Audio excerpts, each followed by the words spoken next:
नमस्कार, मी शोभा जगदाळे। मुलांच्या उज्ज्वल भविष्यासाठी आई वडील खूप संघर्ष करतात।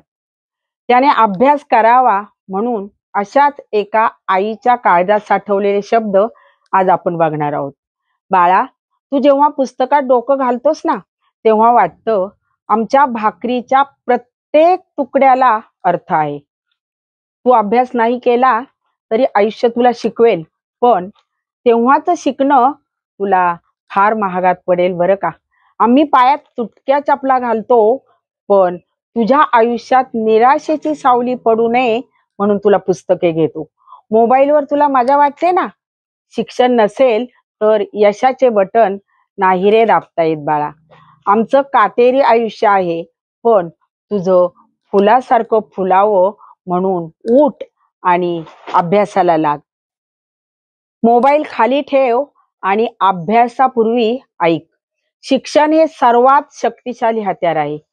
स्वप्न बघतोस ना, doctor, engineer, IAS, artist, pilot बनण्याची स्वप्न मोठीच पाहिजेत। ती झोप, कंटाळा मोबाईलने नाही रे साध्य होत। झोप येईल रे पुन्हा, पण ही वेळ परत येणार नाही।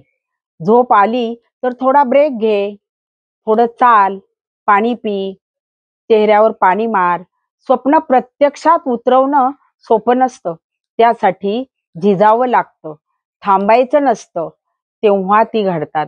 जेव्हा तू अभ्यास टाळतोस तेव्हा फक्त तुझेच नुकसान होत नाही, तर तू आई बाबांच्या स्वप्नांना बळी देतोस। आमच्या कष्टाची किंमत तू अभ्यासाने चुकवू शकतोस, मोबाईलने नाही।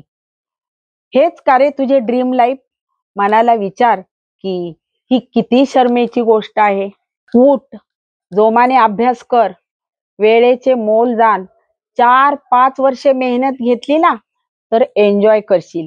आता प्रत्येक दिवस तुझी परीक्षा आहे व प्रत्येक क्षण संधी आहे स्वतःला सिद्ध करण्याची। तुला हसणाऱ्यांना उत्तर द्यायचंय शब्दांनी नाही तर टाळ्यांनी।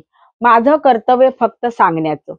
आता तूच ठरव की अभ्यास करायचा की पश्चातापाला जवळ करायचं। भविष्याची गुरुकिल्ली तुझ्याच हातात आहे रे बाळा। हे ऐकल्यावर काय आवडेल तुम्हाला? कमेंटमध्ये अवश्य सांगा। आईच्या डोळ्यातील अश्रू आनंदाचे असावेत की वेदनेचे? व्हिडिओ आवडल्यास लाईक, सबस्क्राईब व तुमच्या मित्रांना शेअर करायला अजिबात विसरू नका। धन्यवाद।